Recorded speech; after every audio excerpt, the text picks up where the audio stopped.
আসসালামু আলাইকুম। ইমরান বিন বশির এই নাস্তিক যে হাদিসটা নিয়ে আসছেন, যে 2135 নম্বর হাদিস, তো এখানে হচ্ছে সৌভাগ্য এবং দুর্ভাগ্য নিয়ে কথা। তো এই সৌভাগ্য এবং দুর্ভাগ্য নিয়ে হজরত ওমর একদিন হজরত মোহাম্মদ সাল্লাল্লাহু আলাইহি সাল্লামকে প্রশ্ন করলেন যে আমরা কি আসলে ভেস্তে যাব, বা কেউ ভেস্তে বা দোজখে যাবে, এটা কি আগে থেকে নির্ধারণ করা, নাকি আমাদের প্রতিনিয়ত ভাগ্য পরিবর্তন ঘটে? তো এটা কিন্তু কর্মের মধ্য দিয়ে ভাগ্যের পরিবর্তনও ঘটে। এবং আল্লাহ আবার কোরআনে অনেক অনেক জায়গায় লেখা আছে, হাদিসে অনেক অনেক জায়গায় লেখা আছে যে পূর্ব থেকেই ভাগ্য নির্ধারণ করা আছে, সৌভাগ্য দুর্ভাগ্য নির্ধারণ করা আছে। এটা কথা সত্য। এখন এটা তো একটা গোঁজামিল, যে প্রথমে বলা হয়েছে যে আমরা কি আগের থেকেই ভাগ্য নির্ধারণ না ভাগ্য পরিবর্তন ঘটতে পারে। তো কোরআনে লেখা আছে যেহেতু যে আল্লাহ পূর্বগতভাবেই পৃথিবীতে আসার আগ থেকেই ভাগ্য নির্ধারণ কি করবে না কি হবে, কোনটা কি করা যাবে, এইটা সব কিছু আগে নির্ধারণ করা আছে। সেই কারণে আমরা তার বাইরে কোনো কিছু করতে পারবো না। আবারও কোথাও কোথাও লেখা আছে যে কর্মের মাধ্যমে ভাগ্য নির্ধারণ বা ভালো কিছু বা মন্দ কিছু করতে পারবো। তো এখন এই গোঁজামিলটা নাস্তিকে শুধু এতটুকুই বুঝছে, তো এর বাহিরে কি সেটা বোঝে নাই। তারা জ্ঞানের চোখ মনের চোখ দিয়ে দেখেনি।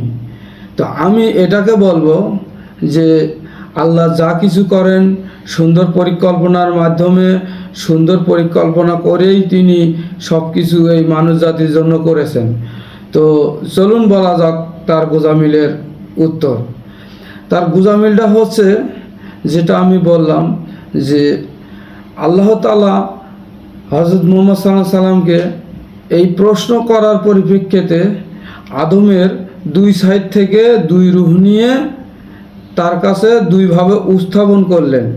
যে প্রথমে যে রূহগুলো বের করে দিলেন যে এগুলো ভেস্তে যাবে, আর পরে যেগুলো রূহ পাশ থেকে বের করে দিলেন সেগুলো দোজখে যাবে। তো এখন এটা একটু আশ্চর্য বিষয়, সে রূহ বের করে দিল তারা দোজখে যাবে, তার এটা নীলাখালা আল্লাহ। আসলে এটা কি হতে পারে? সে মন গড়া বলে দিল, হয়ে গেল। আপনারা জানেন যে টাইম ট্রাভেলস নামে যে আমরা বিজ্ঞানের কাছ থেকে যে তত্ত্বটা পাই, এটা কতটুক যুক্তিসঙ্গত সেটা আপনারাও জানেন। যে আসলে আমি যদি 3 সেকেন্ড পৃথিবীর বাইরে, যে আমি আলোর গতির থেকেও বেশি গতিতে যদি আমি 3 সেকেন্ড বাইরে যাই পৃথিবীর থেকে, পৃথিবীর অভ্যন্তরীণে, কিন্তু সেখানে কিন্তু পৃথিবীতে আইসা আমি 3 সেকেন্ড ওখানে যদি যাই, এখানে 300 বছর যাবে। কিন্তু এই কথার সাথে আমি এই কারণে বলতেছি যে রূহগুলো যখন বের করে এখানে রাখা হয়েছে, তার আল্লাহর ওই টাইম ট্রাভেলে ওদের জীবন যৌবন সব কিছু দিয়ে ওই 1 সেকেন্ডের মধ্যে সব কিছু তিনি গোছায় কিন্তু নিয়ে হযরত মুহাম্মদ সাল্লাল্লাহু আলাইহি সাল্লামকে তার কথার উত্তর দিয়েছেন। হয়তো আমরা এটা জানি না, কিন্তু এটা গবেষণা করতে হবে। এই গবেষণাটাই হলো হাদিস কোরআনের জানার মূল উদ্দেশ্য এবং কারণ। তো আমি এটাই বলবো যে ওই দুই সাইডের দুই রুহুর জগতের যে রুহু প্রথমে নিয়ে যে জিনিসগুলো, মানে যে কথাটা বলছেন, ওরা ভালো কাজ করেছে। হ্যাঁ, ওদের লাইফে এইরকম আমরা 20-50 বছর 100-150 বছর যাই বাঁচে থাকি না কেন, 1 সেকেন্ডের মধ্যে কিন্তু আল্লাহ বুঝতে পেরেছেন যে এরা কি করবে, এবং পরবর্তীতে আর কিছু রুহু বের করেছেন ওই 1 সেকেন্ডের মধ্যে।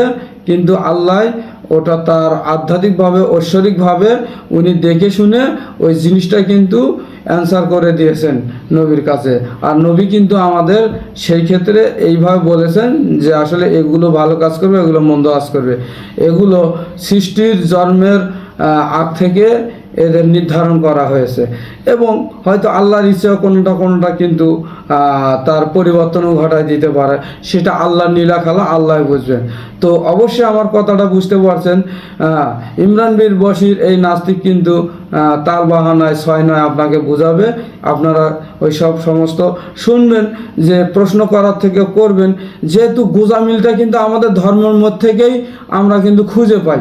আসলে ইসলাম যে সত্য, যা কিছু হয়েছে সব কিছু বর্ণনা করা হয়েছে, ওগুলো সত্যর মতন হলেও সত্য, মিথ্যার মতন হলেও কিন্তু সেটাও সত্য, কিন্তু মিথ্যাটা ওরকম কিছু বোঝা যায়। আসলে ওটা কিন্তু কোনো প্রকার মিথ্যা না।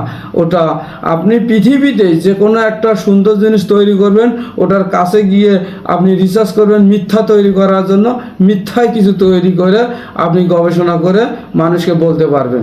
আসলে দুটো সাইড আছে, যত কিছুই ভালো না হোক না কেন, আপনি তার দোষ ত্রুটি ধরতে পারবেন। এটা নিয়ম, এটা মানুষের ব্যাপার, এটা মানুষ করতে পারে। তো আশা করি আপনারা আমার কথা বুঝেছেন। আসসালামু আলাইকুম।